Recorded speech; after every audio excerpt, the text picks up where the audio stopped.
So this is my Lego engine. It is maybe 7-second duo, which is what all my engines have to pass before being tested.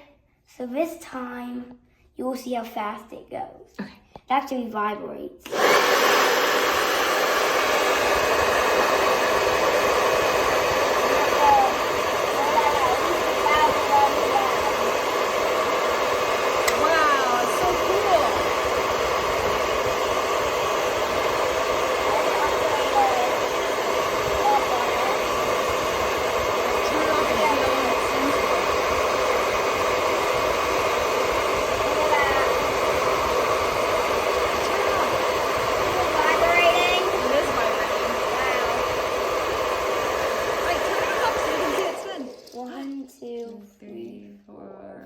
Whoa. Yeah, it stops pretty fast. Nice work. Well, like and subscribe.